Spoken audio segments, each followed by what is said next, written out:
Assalamualaikum warahmatullahi wabarakatuh. Kembali lagi di channel Penabur Misteri. Terima kasih sudah mampir di channel ini. Saya doakan semoga selalu dalam keadaan sehat walafiat dan dilancarkan rezekinya. Amin. Kali ini saya akan membawakan cerita yang berjudul Pendakian Horor Gunung Arjuna. Oke, nggak pakai lama, kita langsung ke ceritanya. Cus!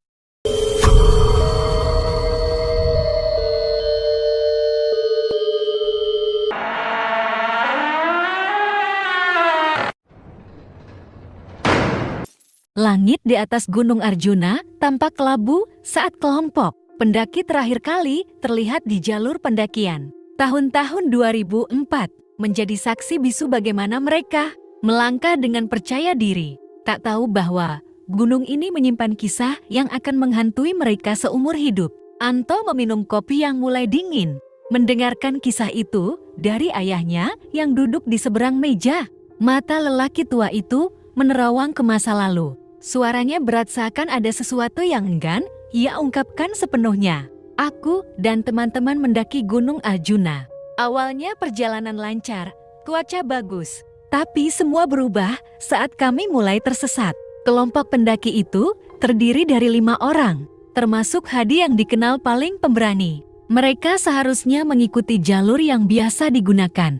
Tapi entah bagaimana mereka malah menemukan jalur lain. Jalur yang tak pernah mereka lihat di peta atau dengar dari pendaki lain. Jalur itu membawa mereka ke sebuah bangunan tua yang berdiri di tengah hutan. Bangunan itu seperti kandi kecil, ditutupi lumut, ada aroma dupa yang masih samar-samar tercium, kata ayah. Anto, kami merasa seperti diawasi. Dan saat itu juga, Hadi tiba-tiba bertingkah aneh. Hadi melangkah mendekati bangunan itu, seolah ada sesuatu yang menariknya.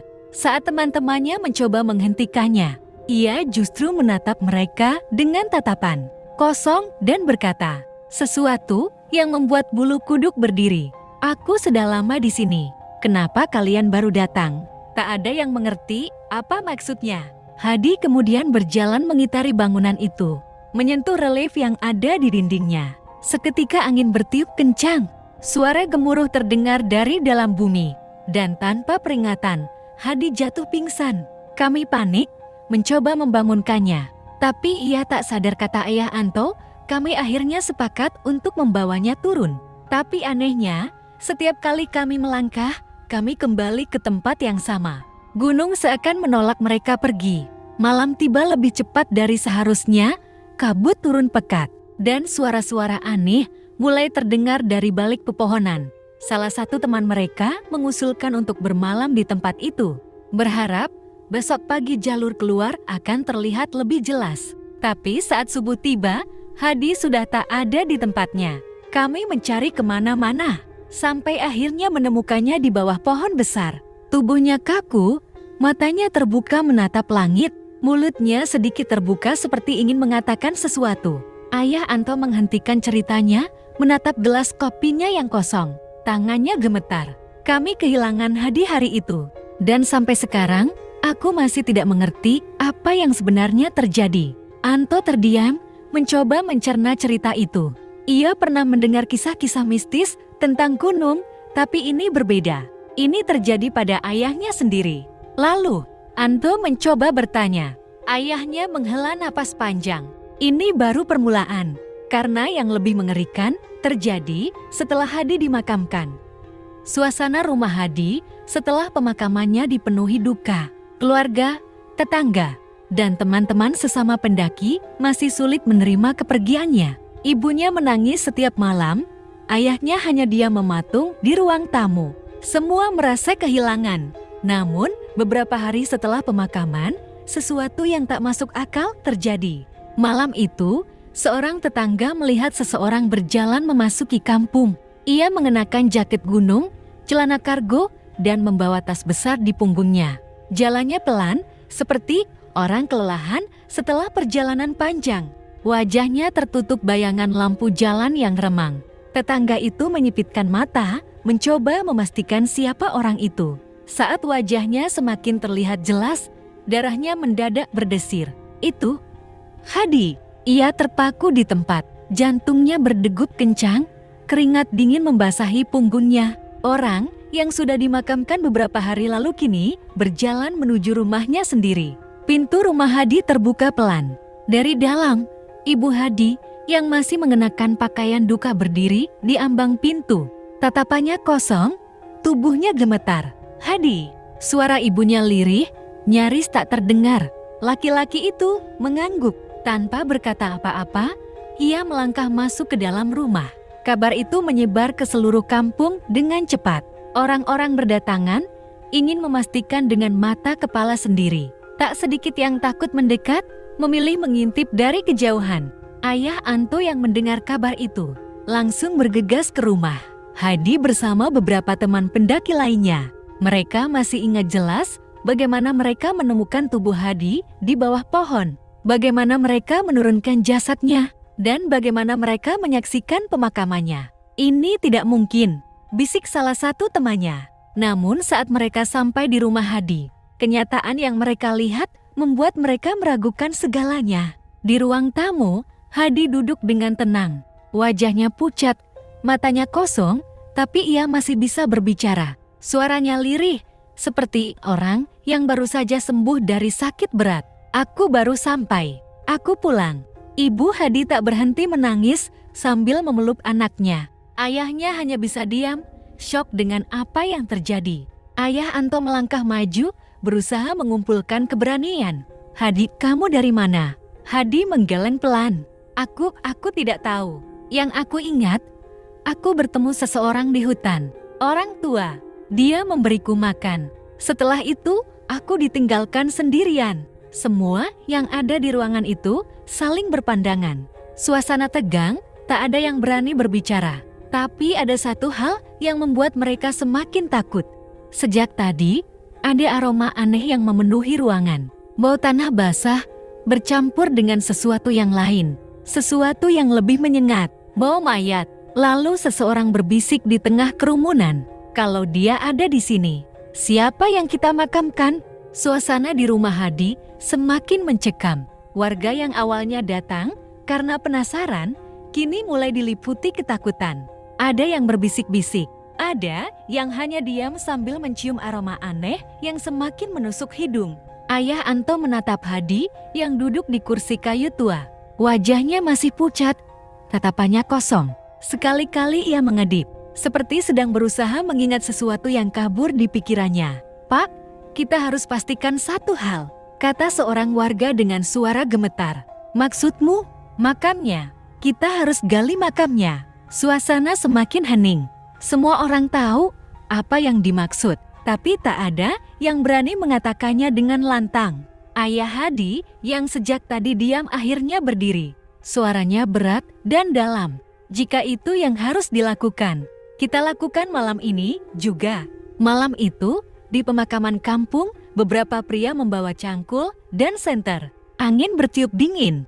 Ranting-ranting pohon di sekitar pemakaman bergesekan satu sama lain, menimbulkan suara berderak yang menambah ketegangan. Anto ikut berdiri di antara mereka. Ia tak pernah membayangkan akan melihat sesuatu seperti ini. Di sampingnya, ayahnya berdiri dengan wajah tegang. Mereka mulai menggali. Tanah merah itu basah dan berat. Cangkul pertama mengenai sesuatu yang keras, bukan batu, bukan akar. Seseorang menyalakan senter ke dalam liang lahat. Lalu, mereka melihatnya. Bukan tubuh manusia. Yang ada di dalam liang itu hanyalah sebongkah batang pisang yang sudah mulai membusuk. Orang-orang di sekitar makam mundur beberapa langkah. Beberapa berbisik membaca doa. Beberapa justru berlari meninggalkan pemakaman. Anto merasa tubuhnya merinding. Ini bukan sekadar cerita mistis. Ini nyata. Ayah Hadi terduduk di tanah, wajahnya pucat. "Kalau begitu, siapa yang kita temukan di gunung waktu itu?" Ayah Anto menelan ludah. Pertanyaan yang sama berputar di kepalanya. Mereka menatap ke arah rumah Hadi di kejauhan. Kalau yang mereka makamkan bukan Hadi, lalu siapa yang sedang duduk di rumah itu sekarang?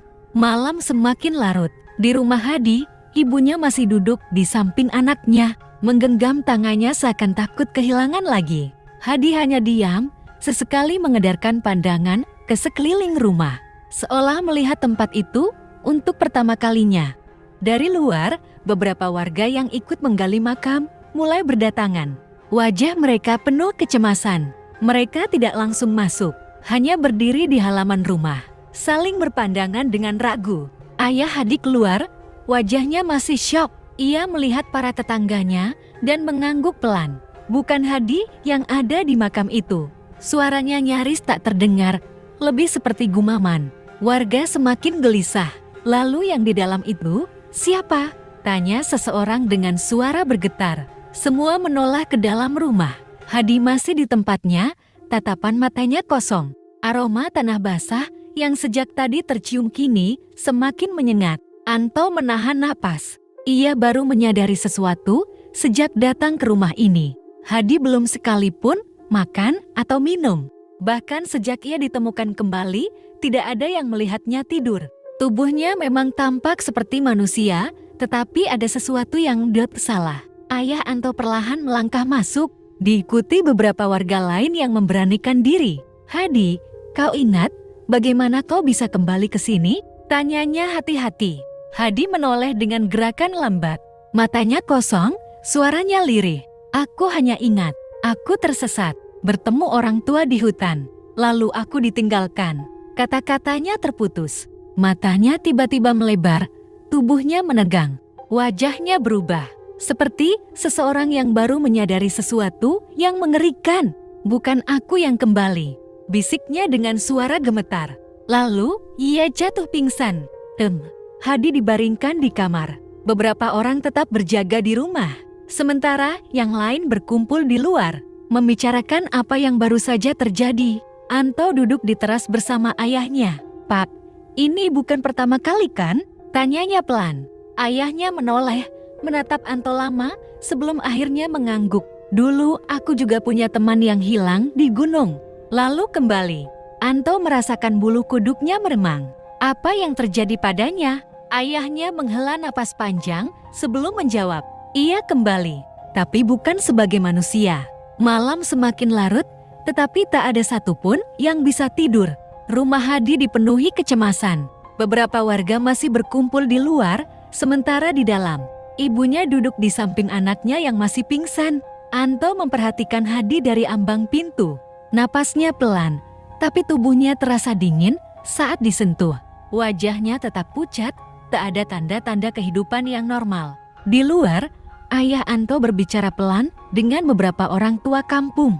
Dulu, kami juga mengalami hal serupa. Temanku yang hilang di gunung kembali setelah beberapa hari. Awalnya kami senang, tapi lama-lama kami sadar ada yang salah. Anto yang mendengar percakapan itu langsung mendekat. Apa yang terjadi padanya? Pak, ayahnya diam sejenak sebelum menjawab. Ia berubah. Awalnya hanya hal kecil jadi pendiam, sering termenung, badannya terasa dingin. Tapi semakin lama, orang-orang mulai melihat sesuatu yang lebih aneh. Anto menelan ludah. Maksudnya, suara ayahnya merendah. Kadang-kadang, matanya terlihat kosong. Tapi di saat tertentu, orang-orang melihatnya menatap dengan tatapan lain. Seperti bukan dirinya. Suasana di sekitar terasa semakin dingin. Ia juga mulai berbicara sendiri. Dengan bahasa yang tidak kami mengerti. Anto merasakan bulu kuduknya meremang. Lalu, bagaimana akhirnya? Ayahnya tak langsung menjawab. Ia menatap ke dalam rumah, ke arah kamar tempat Hadi terbaring. Suatu malam, ia menghilang lagi. Dan kami menemukannya keesokan paginya. Di mana? Di bawah pohon besar, di pinggir kampung. Anto merasakan jantungnya berdegup lebih cepat. Dan ia sudah tidak bernyawa. Dari dalam kamar, tiba-tiba terdengar suara gemerisik. Semua langsung menoleh. Ibu Hadi yang duduk di samping anaknya memundurkan tubuh dengan wajah ketakutan. Hadi mulai bergerak. Tangannya perlahan bangkit, mencengkeram sprei dengan erat. Napasnya berat. Terdengar seperti seseorang yang baru saja naik dari dalam air. Matanya terbuka. Anto tersentak. Matanya hitam. Bukan hitam seperti mata manusia, tapi hitam pekat, seperti rongga kosong tanpa cahaya. Lalu, bibirnya bergerak, tapi suara yang keluar bukan suara Hadi. Kalian tidak seharusnya membangunkan aku. Ruangan terasa semakin mencekam. Semua yang ada di sana menahan napas. Hadi masih berbaring, tetapi ada sesuatu yang aneh pada dirinya.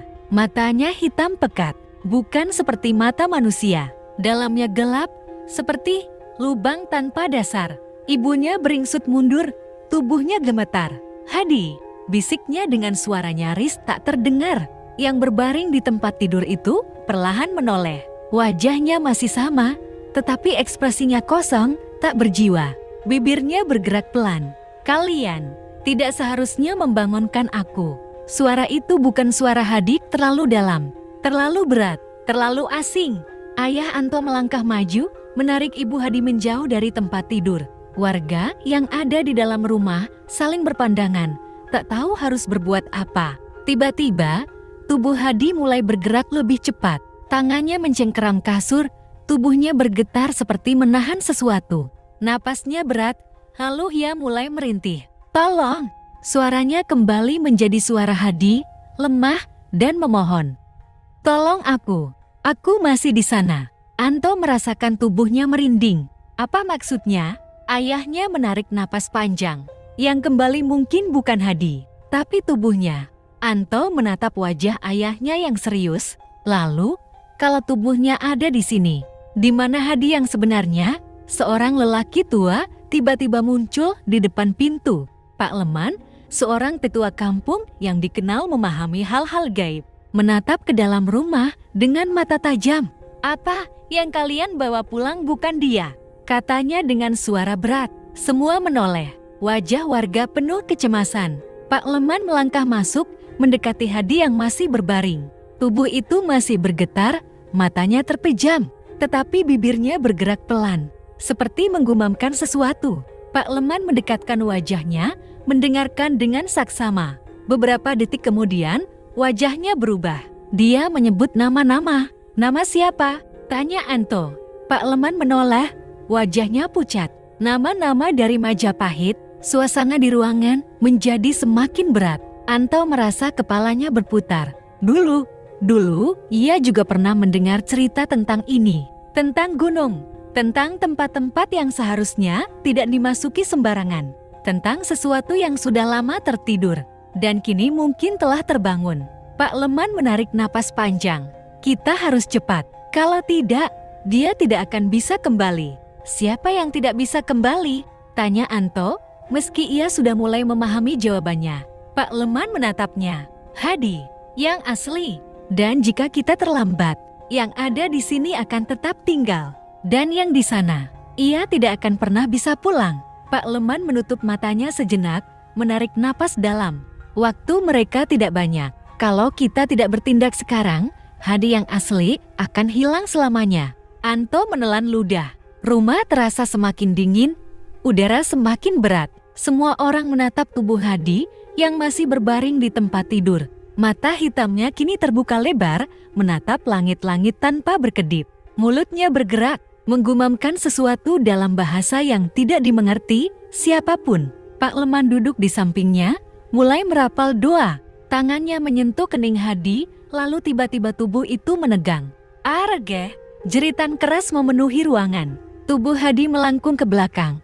Tangannya mencengkeram setri hingga sobek. Mata hitamnya membelalak, dan tiba-tiba ia tertawa. Bukan tawa manusia. Tawa itu berat, dalam, menggema di seluruh rumah. "Kalian terlambat." Suara itu bukan milik Hadi. Pak Leman tetap tenang, terus merapal doa. Warga yang lain mundur ketakutan. Tiba-tiba tubuh Hadi kembali menegang. Pak Leman membuka matanya. "Anto, ayahmu dan beberapa orang harus ikut. Kita harus ke gunung." Mereka mendaki Gunung Arjuna di tengah malam. Hanya dengan penerangan senter, mereka berjalan dengan cepat menuju tempat di mana Hadi terakhir kali ditemukan. Aroma tanah basah bercampur kabut membuat suasana semakin mencekam. Tidak ada suara binatang malam, hanya desir angin yang terdengar seperti bisikan. Setelah berjalan beberapa jam, mereka sampai di sebuah pohon besar. Pak Leman berhenti.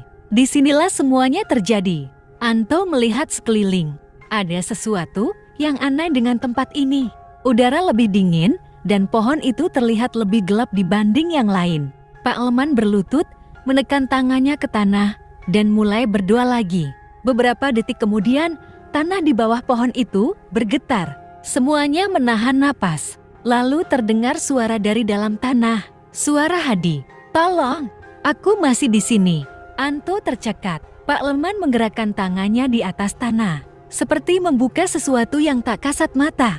Lalu tiba-tiba tubuh Hadi yang ada di rumah menjerit dari kejauhan. Di rumah, Ibu Hadi menangis melihat anaknya kembali berontak di tempat tidur.